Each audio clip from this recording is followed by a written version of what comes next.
4 Haziran 1876 İstanbul Feriye Sarayı. Sabah saat 9.30 civarı. Bir odanın kapısı zorlanarak açılıyor. İçeride 32 yıl boyunca dünyanın en büyük imparatorluklarından birini yönetmiş bir adam, bir divanın üzerinde hareketsiz yatıyor. İki bileği de kesilmiş. Yerde, kanın ortasında küçük bir nakış makası duruyor. O makası ona kendi annesi vermişti. Sakalını düzeltmek için. Resmi kayıtlara göre bu bir intihardı.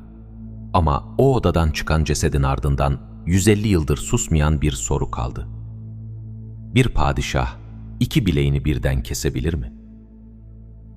Karanlık Arşiv'e hoş geldiniz. Bu bölümde Osmanlı tarihinin en tartışmalı ölümünü açıyoruz. Sultan Abdülaziz dosyası. Hikayemiz ölümden 5 gün önce değil, 15 yıl önce başlıyor. 1861'de tahta çıktığında Abdülaziz, 31 yaşında, dev cüsseli, güreşe ve donanmaya tutkun bir hükümdardı. Avrupa'ya seyahat eden ilk Osmanlı padişahıydı. Paris'te Napolyon, Londra'da Kraliçe Victoria tarafından ağırlandı. Gördükleri onu büyüledi. Döndüğünde tek bir hedefi vardı. Osmanlı'yı demir ve buharla yeniden inşa etmek. Demir yolları döşendi ve en önemlisi donanma. Abdülaziz'in donanması dünyanın sayılı deniz güçlerinden biri haline geldi. Ama demir pahalıydı. İmparatorluk bu ihtişamı borçla finanse ediyordu. Londra ve Paris bankerlerinden alınan krediler katlanarak büyüyen bir faiz sarmalına dönüştü. 1875 sonbaharında kaçınılmaz olan açıklandı. Devlet borçlarını ödeyemiyordu. Osmanlı maliyesi resmen iflas etmişti. Halkın gözünde bunun tek bir sorumlusu vardı. İsrafıyla meşhur padişah. Aynı aylarda Balkanlar alev alevdi. Hersek'te başlayan isyan yayılıyor, İstanbul'da medrese öğrencileri sokaklara dökülüyordu. Ve sarayın koridorlarında bazı adamlar artık fısıltıyla konuşmuyordu. O adamların başında iki isim vardı. Biri reformcu devlet adamı Mithat Paşa, diğeri padişahla kişisel bir husumeti olan Serasker, yani ordunun başı Hüseyin Avni Paşa. Abdülaziz onu yıllar önce görevden alıp sürgüne yollamıştı. Hüseyin Avni bunu hiç unutmadı. 30 Mayıs 1876 gecesi plan işledi. Donanma, Abdülaziz'in gururu, kendi elleriyle büyüttüğü o donanma, Dolmabahçe Sarayı'nın önüne demirledi. Toplar saraya çevrildi. Askerler sarayı kuşattı. Abdülaziz penceresinden baktığında kendi gemilerinin namlularını gördü. Direnmedi. O gece tahttan indirildi. Yerine yeğeni 5. Murat geçirildi. Devrik padişah önce Topkapı'ya götürüldü. Kendisine reva görülen odaların haline bakıp tek bir şey istedi. Başka bir yere nakledilmek. Birkaç gün sonra ailesiyle birlikte Boğaz kıyısındaki Feriye Sarayı'na taşındı. Gözetim altındaydı. Pencerelerinin altında nöbetçiler vardı. Yanındakiler o günlerde onu hem öfkeli hem çötmüş olarak anlatır. Bir imparatorluğu yönetmiş adam artık kendi odasının kapısını bile kontrol edemiyordu. 4 Haziran sabahı. Abdülaziz erken kalktı. Abdestini aldı, namazını kıldı. Sonra sakalını düzeltmek için bir makas ve ayna istedi. Talep, annesi Pertevniyal Valide Sultan'a iletildi. Valide Sultan, oğluna kendi nakış makasını ve küçük bir el aynasını gönderdi. Hizmetkarlar odadan çıktı, kapı kapandı. Bir süre sonra, kaynaklara göre yaklaşık 20 dakika, odadan ses gelmediğini fark ettiler. Kapıyı açtıklarında o manzarayla karşılaştılar. Abdülaziz divanda, iki bileği kesilmiş, kanlar içinde.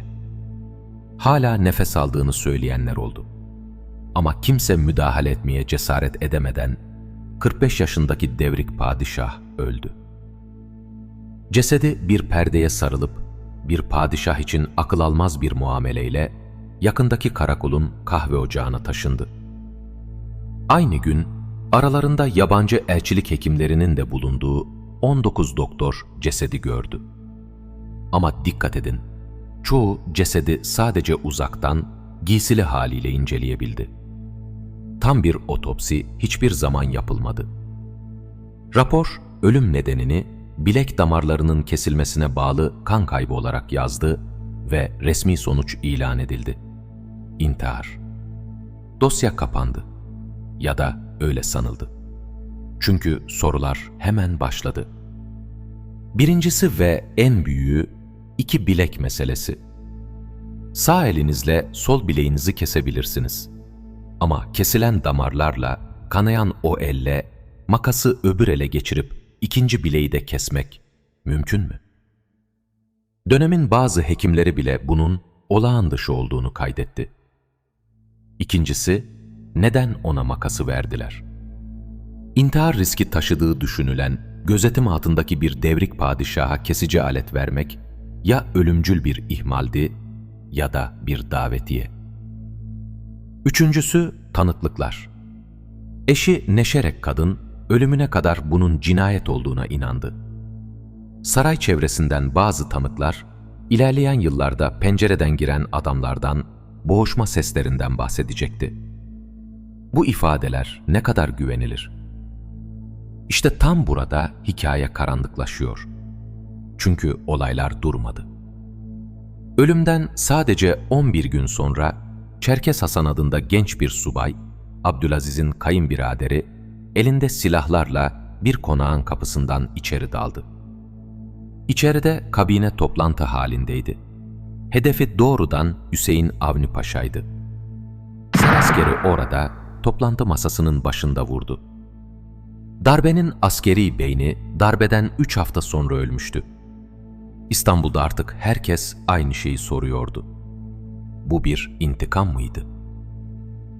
5 yıl sonra 1881. Tahta artık Abdülaziz'in yeğeni 2. Abdülhamit var. Ve Abdülhamit amcasının dosyasını yeniden açtırıyor. Yıldız Sarayı'nın bahçesinde kurulan özel mahkeme, tarihe Yıldız Mahkemesi olarak geçecek. Mahkemede Feriye'deki bazı görevliler ve pehlivanlar suçlamaların merkezine oturdu. İddiaya göre padişahın bilekleri kesilmişti ama kendi elleriyle değil. Mahkeme aralarında Mithat Paşa'nın da bulunduğu sanıkları suikast düzenlemekten mahkum etti. Mithat Paşa'nın idamı Avrupa devletlerinin baskısıyla sürgüne çevrildi. Arabistan'da Taif zindanına gönderildi. 3 yıl sonra orada hücresinde boğularak öldürüldü. Resmi açıklamamı, eceliyle öldü. Yani bu hikayede şüpheli ölümü soruşturan mahkemenin mahkum ettiği adam da şüpheli bir ölümle öldü. Peki Yıldız Mahkemesi gerçeği mi buldu? İşte tarihçilerin bölündüğü yer burası. Bir kanat, mahkemenin Abdülhamid'in siyasi rakiplerini, özellikle anayasacı Mithat Paşa'yı tasfiye etmek için kurgulanmış bir tiyatro olduğunu savunur. İfadeler baskıyla alınmıştır. Del yoktur. Diğer kanatsa soruların hiç cevaplanmadığını söyler. İki bilek, verilmeyen otopsi, aceleyle kapatılan dosya, tanıklıklar ve ortada duran o soğuk gerçek. Abdülaziz'in ölümü, darbecilerin iktidarını bir gecede meşrulaştırdı. Yaşayan bir devrik padişah her zaman tehlikedir. Ölü bir padişah sadece bir mezardır. 150 yıl geçti. Belgeler tozlandı, tanıklar sustu, imparatorluk haritadan silindi. Ama Feriye'nin o odasında ne olduğunu hala kesin olarak bilmiyoruz. Elimizde sadece bir makas, 2 kesik bilek ve birbirini tutmayan anlatılar var. Siz ne düşünüyorsunuz? Çaresizliğe düşmüş bir hükümdarın son kararı mı, yoksa tarihin en sessiz suikastlarından biri mi? Yorumlarda buluşalım. Bu, Karanlık Arşiv'in ilk dosyasıydı. Arşiv kapanmaz. Sadece bir sonraki dosya açılır.